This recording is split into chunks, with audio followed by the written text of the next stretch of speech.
Hello student, आज मैं आपके लिए क्लास 10th मैथ 10 नंबर पक्के करें। ठीक है, मैं ये गारंटी के साथ 100 में 100% कह सकता हूँ कि अगर आप ये वीडियो देख लेते हैं तो आपके 10 नंबर 100% पक्के आएंगे। ये चैप्टर है आपका सांख्यिकी और हर साल बोर्ड में ये माध्य और बहुलक और माध्यक से ठीक है 10 नंबर आपके पक्के आते हैं। 10 नंबर के क्वेश्चन पूछे जाते हैं। अब इन प्रश्नों को हम कैसे सॉल्व करेंगे, उसके लिए मैंने कुछ मोस्ट क्वेश्चन रखे हैं जो परीक्षा की दृष्टि से बहुत ही महत्वपूर्ण है बच्चों। ठीक है, तो इनके लिए आप लोगों को सबको सीखना बहुत ज़रूरी है। ठीक है, तो क्वेश्चन हमारे लिए किस प्रकार से दिया गया है कि एक कक्षा के 50 छात्रों के भार सारणी में प्रदर्शित हैं। इन छात्रों के भार माध्य लघु विधि से ज्ञात कीजिए। लघु विधि, देखो बच्चों, लघु विधि कौन सी होती है मैंने आप लोगों को पुरानी वीडियो में बता रखा है और जिन बच्चों ने अभी तक नहीं सीखा है तो वो सभी बच्चे इस वीडियो के माध्यम से सीख लें। ये ऐसे समझ लीजिए कि आपको ये लास्ट मौका है। ठीक है, और मैं हर बार नहीं बनाऊंगा वीडियो, मैं लास्ट वीडियो बना रहा हूँ इस सांख्यिकी की, तो ये सभी बच्चे अच्छे से इसको सीख लीजिएगा। देखिए बच्चों, इस प्रकार से हमें क्वेश्चन दिया जाएगा, भार दिया गया है, उसके बाद में बारंबारता दिया गया है। टोटल मैंने कर लिया है, टोटल आपको आ भी सकता है नहीं भी आ सकता है। ठीक है, अगर नहीं आता है तो हम उसको टोटल कर लेंगे। ठीक, दूसरा बच्चों कॉलम बनेगा और एक चीज़ इसमें यह है कि इसमें वर्ग नहीं दिए गए हैं। जब वर्ग नहीं दिया जाता है तो जो भार दिया गया था, संख्या दिया जाता है, जो हमसे पूछा जाता है उसको x मान लेते हैं। ठीक है, और बारंबारता हमारा सेम रहता है, जो बारंबारता है वही रहेगा। ठीक, और विचलन हम कहाँ से निकालते हैं बच्चों, दिमाग में आ रहा होगा आपके कि भाई विचलन कैसे निकलेगा। विचलन बच्चों यहाँ से निकलता है, जो भार दिया गया है इनमें सबसे बीच का पद देखिए, बीच का पद कौन सा है इन दोनों में। देखो, एक ऊपर छोड़ दोगे एक नीचे, फिर दो बीच के रह जाएंगे, तो इन दोनों में जो अधिक होगा तो उसको हम मान लेंगे कल्पित माध्य ए। ठीक है, कल्पित माध्य ए, इसको हम ए मान लेंगे। ठीक, अब ये ए मान लेंगे तो अब हम क्या करेंगे इसमें, देखो ये हमने लिखा है यहाँ पे सूत्र विचलन निकालने का, यहाँ पे लिखा हुआ है डी बराबर एक्स माइनस ए। ठीक है, जब विचलन निकालेंगे हम x माइनस ए, अब x के पद कहाँ, ये सभी x के पद हैं। अब इनमें से a घटाया जाएगा तो हमारा विचलन निकलेगा। देखो किस प्रकार से निकलता है, यहाँ पे x कितना है 45, कितना है 45, माइनस क्या घटाया जाएगा a, तो a कितना मान लिया हमने 47। ठीक, जब इसमें 47 घटाओगे तो माइनस के बचेगा 2। इसी प्रकार से 46 माइनस 47, सभी में से a घटेगा। ठीक है, तो कितना बचेगा माइनस का 1। अब क्या होगा यहाँ पे 47 माइनस 47, तो कितना बचेगा यहाँ पे 0। इसी प्रकार से यहाँ पे 48 माइनस 47, सभी में से 47 घटा देंगे तो यहाँ बचेगा 1। ठीक है, अब नेक्स्ट कॉलम बनेगा यहाँ पे एफ गुणा डी का, एफ गुणा डी का। ठीक है, एफ गुणा डी का कैसे बनाएंगे, देखो एफ कहाँ यहाँ पर है और डी कहाँ ये है। ठीक है, तो इसका और इन दोनों का गुणा करेंगे, कितना आ जाएगा 15 गुणा माइनस 2, तो कितना आएगा माइनस के 30, माइनस के 30। इसी प्रकार से 10 का 1 से गुणा करेंगे तो 10 गुणा माइनस 1, कितना आ जाएगा माइनस 10 एकम 10। अब यहाँ पे 20 का 0 से गुणा कर दोगे तो कितना आ जाएगा 20 गुणा 0, तो कितना आ जाएगा 0। ठीक, अब 5 का हम 1 से गुणा करेंगे 0.5 गुणा 1, तो कितना आ जाएगा हमारे पास 5 एकम 5, इसको 0.5 लिख सकते हैं। ठीक है, इस प्रकार से अब इसका हम क्या करेंगे, योग करेंगे टोटल, उसको हम क्या क्या कहते हैं sigma F x, F D है यहाँ पे। ठीक है, सिग्मा एफ डी। ठीक, इसका जब टोटल करेंगे बच्चों तो कितना आएगा हमारे पास, देखो 30 और 10 कितना हो गया 40, 40 में से 5 घट जाएगा, तो इसको हम ऐसे लिख सकते हैं 40 प्लस 5। ठीक, 40 में से जब 5 घट जाएगा तो कितना जाएगा माइनस के 35। ठीक है, ये क्या आ गया हमारा एफ डी। ठीक है, क्या आ गया एफ डी। अब चलिए हम यहाँ पे जो लघु विधि दिया गया है हमें लघु विधि से ज्ञात कीजिए। लघु विधि होता है बच्चों कल्पित माध्य विधि, कल्पित माध्य विधि। देखो इसके सूत्र क्या होता है, देखो हमें क्या क्या मिल गया इसमें, हमें कल्पित माध्य मिल गया है, कल्पित माध्य, कल्पित माध्य, कल्पित माध्य ए बराबर कितना है 47। ठीक है, और बाकी हमें सब कुछ दे रखा है यहाँ पे। ठीक है, तो हम अपना सूत्र लिखेंगे माध्य, यहाँ लिखेंगे लघु विधि, लघु विधि से माध्य, ठीक है। x बार बराबर सूत्र होता है बच्चों a plus sigma F D बटे सिग्मा एफ, ठीक है। ये होता है इसका सूत्र, ठीक। अब देखिए इसको हम किस प्रकार से सॉल्व कर सकते हैं। जितना हमें दिया गया है वैल्यू, देखो बच्चों ध्यान रखना एग्जाम में जब पेपर दो तो यहाँ बराबर के नीचे बराबर ही चलना चाहिए, ठीक है। और ए कितना दिया गया है इसमें 47, तो इसको लिखेंगे हम 47 प्लस एफ डी कितना आया है माइनस के 35, तो इसको ब्रैकेट के अंदर लिखेंगे -35 क्योंकि माइनस का है, बटे एफ कितना है 50, ठीक है। यहाँ कितना दिया गया है 50, ठीक। अब यहाँ से हम ब्रेक बराबर के नीचे बराबर लगा लेंगे, ठीक है। 47 को ऐसे ही रखेंगे और ये माइनस प्लस ये हो जाएगा -35/50, ठीक है। अब 50 से हम इसको दे देंगे भाग, ठीक है। जब 50 से हम इसको भाग देंगे तो कितना मिलेगा हमारे पास, जितना आप लोग भाग करके देख लेना, ठीक है। और यहाँ पे 47 का 47 लिख देंगे और यहाँ पे भाग करने पे आ जाएगा 0.7, ठीक है। आप भाग करके देख लेना, ठीक है। अब क्या करेंगे हम 47 में से इसको कर देंगे माइनस, ठीक है। तो कितना आएगा हमारे पास, 47 में से जब इसको घटाएंगे, जो बच्चे नहीं घटाना जानते तो उनको मैं बता देता हूँ, यहाँ पे 47, ठीक है, दशमलव लगा लेंगे 0। अब यहाँ से 0.7 माइनस करेंगे, घटाएंगे तो कितना बचेगा, यहाँ पे 3 दशमलव, यहाँ कितना बचेगा 6, यहाँ पे 4, ठीक है। तो इसका बच्चों 46.3, ठीक है। ये हमारा किलोग्राम में मतलब किलोग्राम में आंसर आ जाएगा, ठीक है। इस प्रकार से बच्चों ये क्वेश्चन सॉल्व हो जाता है। समझ में आया होगा सभी बच्चों के लिए, ठीक है। और चलिए नेक्स्ट क्वेश्चन देखते हैं। देखिए बच्चों यहाँ पे ये क्वेश्चन कह रहा है थोड़ा सा भिन्न है। यहाँ पे कह रहा है निम्न सारणी से माध्य ज्ञात कीजिए, ठीक है। तो हमें ये माध्य ज्ञात करना है और इसमें किसी भी जो आपको विधि उपयुक्त लगती है उससे आप सॉल्व कर सकते हैं। अभी मैंने क्वेश्चन कराया था उसमें ये वर्ग नहीं थे, अब इसमें थोड़े से वर्ग अंतराल दे रखे हैं और बारंबारता दे रखा है। और इस क्वेश्चन को हम कैसे करेंगे, देखो इसमें सबसे पहले आपको मध्यमान ज्ञात करना है, जिसे हम x से डिनोट कर रहे हैं। और मध्यमान कहाँ से ज्ञात होता है बच्चों, यहाँ पे जो वर्ग दिए हैं इन दोनों को जोड़कर आधा कर देना है, इन दोनों को जोड़कर आधा करना होता है। जैसे कि यहाँ पे 0 और 10 जोड़ेंगे तो कितना हो जाएगा 10, 10 से 2 से भाग कर दो तो कितना आ जाएगा 5, ठीक है। तो इसका आधा तो कितना आ जाएगा 0.5, ठीक। इसी प्रकार से 10 और 20 दोनों को जोड़ दो, कितना आ जाएगा 30, 30 का आधा कितना हो जाएगा 15, ठीक। इसी प्रकार से 20 और 30 50 हो गया, 50 का आधा कितना आ जाएगा 25, ठीक। 30 और 40 70 और 70 के आधे कितना आ जाएगा 35। इसी प्रकार से यहाँ पे 90 और 90 के आधा कितना हो जाएगा 45, ठीक है। इतना समझ लिया। चलिए अब यहाँ पे इसका मध्यमान निकालने के बाद में यहाँ पे एक कॉलम बनेगा, देखो f गुणा x, इसको हम कहेंगे f गुणा x, ठीक है।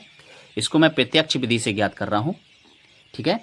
तो बच्चों यहाँ पे अब f और x, f कहाँ है, ये बारंबारता के हैं सभी पद, और x कहाँ है, ये मध्यमान के हैं, तो इनको सबको गुणा करना होता है बच्चों, f गुणा x, ठीक है। तो यहाँ लिखेंगे हम 0.3 गुणा 0.5, तो कितना आ जाएगा हमारे पास 15, ठीक।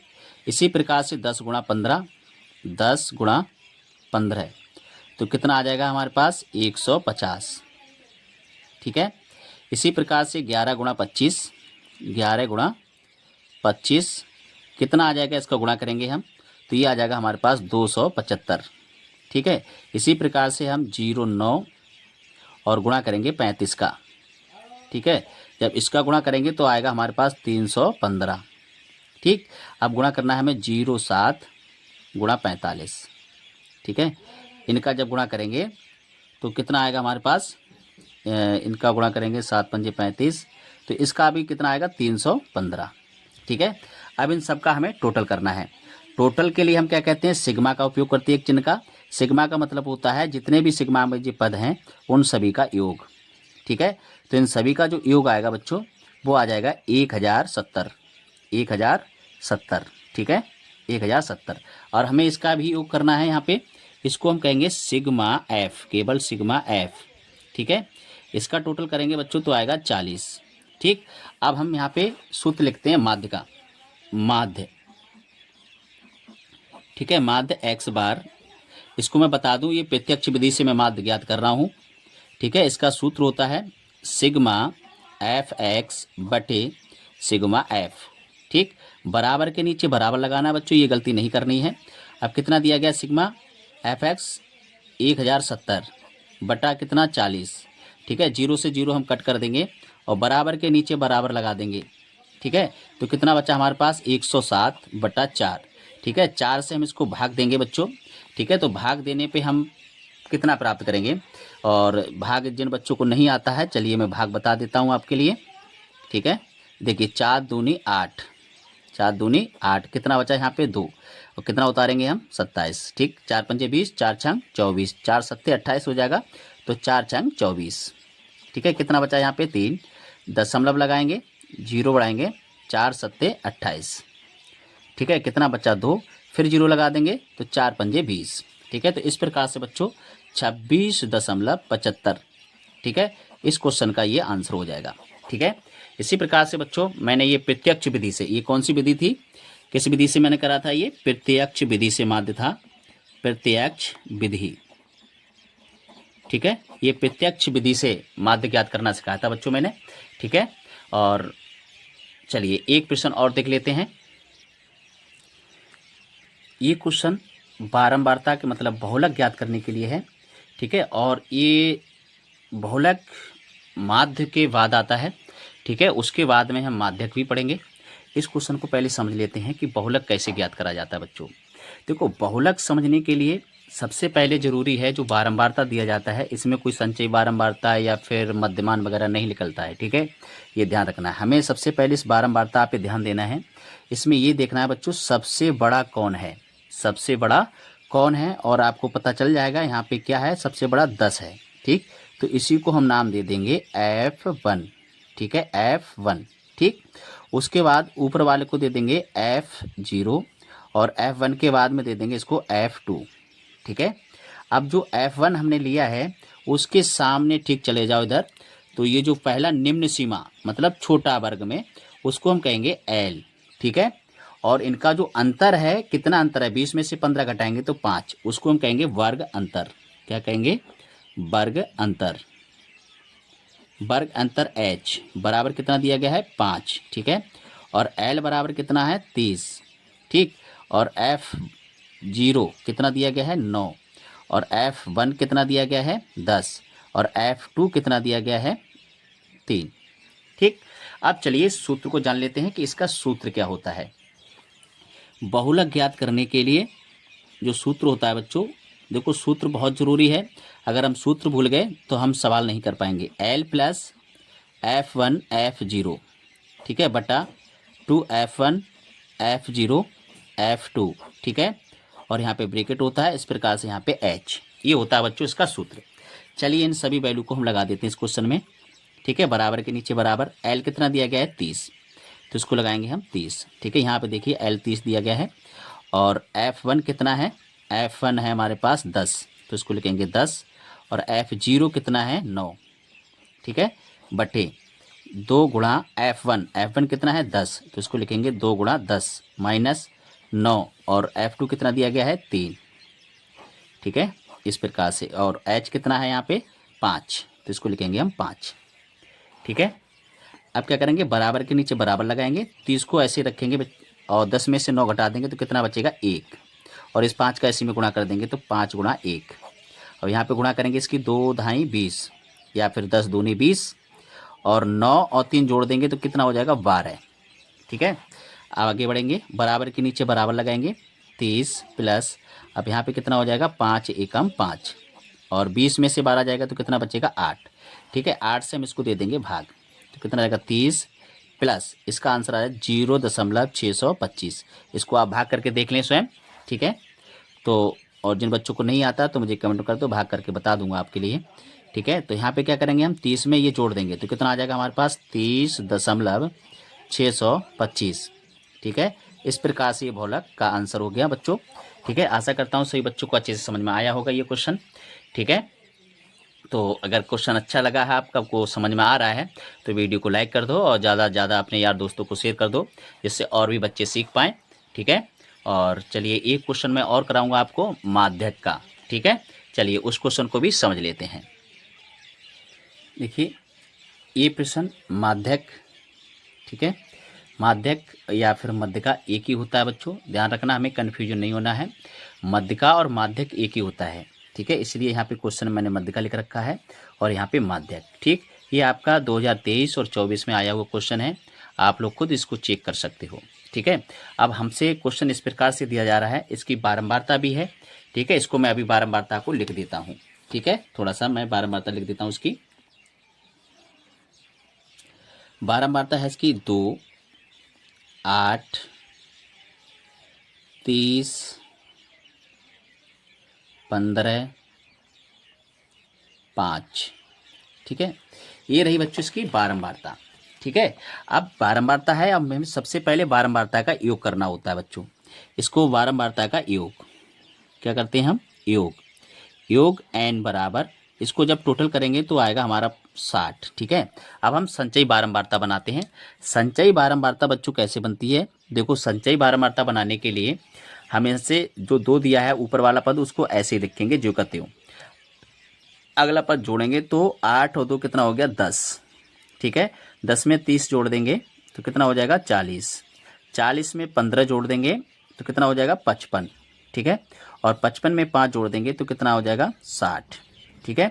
तो इस प्रकार से n बराबर ये 60 आ चुका है, ठीक है। अब देखिए ध्यान से, इसमें मध्यका, अगर हम मध्यका का सूत्र लिखते हैं बच्चों, मध्यका, ठीक, मध्यका का अगर हम सूत्र देखते हैं तो मध्यका L प्लस ये होता है हमारा n/2 CF, ठीक है। अभी बताता हूँ मैं ये कहाँ मिलेंगे आपको, ठीक है, और गुणा में h, ठीक है, इतना हमें चाहिएगा, ठीक। चलिए तो यहाँ पे ध्यान रखिए, n/2 निकालने के लिए हम क्या करेंगे, 2 से इसमें भाग दे देंगे तो n/2 कितना निकल जाएगा यहाँ पे बराबर 60, 30 आ जाएगा, आधा इसका, ठीक है, आधा हो जाएगा 30, ठीक। अब CF को से पहले हमें f निकालना होगा। f इसमें सबसे बड़ा पद कौन सा होता है बारंबारता में, वो देखना है, तो सबसे बड़ा है 30, ठीक, इसको कह देंगे f, और इसी के सामने इस निम्न सीमा को कह देंगे l, ठीक है। और यहाँ से ठीक इसके सामने आएंगे और एक स्टेप ऊपर इसको मिलेगा CF, ठीक है, CF, ठीक है। तो इस प्रकार से हमारा ये CF हो गया, ये F हो गया और ये L हो गया। अब इसमें से यहाँ से अंतर घटाओगे तो अंतर मिल जाएगा 10, ठीक है। तो यहाँ लिख देते हैं वर्ग अंतर H बराबर कितना 10 और L बराबर कितना है 20, ठीक है, और F बराबर कितना है 30, और यहाँ पे CF कितना दे रखा है हमें, CF है हमारे पास 10। अब सबकी वैल्यू लगा देते हैं इसमें, देखो L कितना दे रखा है हमारे पास 20, ठीक है, तो 20 लिखेंगे, प्लस n/2 कितना है 30, माइनस CF कितना है 10, ठीक, और F कितना है, F हमारे पास है 30, तो इसको लिख देंगे यहाँ 30, ठीक है, इस प्रकार से, और अंतर कितना दे रखा है 10, ठीक है, अच्छे से समझ लीजिए। और 20 ऐसे रखेंगे और 30 में से 10 घटाएंगे तो कितना बचेगा 20, और इसका गुणा हो जाएगा इसमें 10 बटा कितना है 30, ठीक है। एक 0 से 0 कट कर देंगे तो कितना आएगा हमारे पास 20 प्लस 20 का इसमें गुणा करेंगे तो 20 एकम 20 बटा 3, ठीक है। 3 से इसको भाग करेंगे 30 के लिए, ठीक है। जब भाग करेंगे बच्चों तो देखिए किस प्रकार करेंगे, 3 छक 18, ठीक है, कितना बचा 2, फिर यह दशमलव लगा लेंगे, 0 बढ़ा देंगे, फिर 3 छक 18, ठीक है, फिर बचेगा 2, फिर एक 0 बढ़ा लेंगे, 3 छक 18। तो इस प्रकार से चलता रहेगा। लास्ट को देखते हैं कितना आता है, 6 आता है, मतलब 5 से अंक बड़ा होता है लास्ट वाला, तो इसमें 1 बढ़ा के लिख देते हैं। तो चलिए यहाँ कर देंगे हम 20 प्लस 6.7, ठीक है, इस प्रकार से। तो कितना आंसर आएगा इसका 20 और 6 जोड़ देंगे इसमें तो कितना हो जाएगा 26.7, ठीक है। ये इसकी मध्य का आंसर हो गया बच्चों, ठीक है। तो आशा करता हूँ इस क्वेश्चन को आपने अच्छे से समझा होगा और आप अच्छे से समझ गए होंगे सभी बच्चे। और यहाँ पे जो क्वेश्चन मैंने रखे हैं, यहाँ पे 4 क्वेश्चन कराए हैं, ज़्यादा क्वेश्चन नहीं कराए हैं। इन्हीं 4 प्रश्नों से आपको बोर्ड एग्जाम में 3 प्रश्न आपको अवश्य मिलेंगे बच्चों, ठीक है। तो ये वीडियो बिल्कुल लास्ट तक देखिए और सभी बच्चों के लिए शेयर कीजिए जिससे और भी बच्चे सीख पाएँ। Thank you.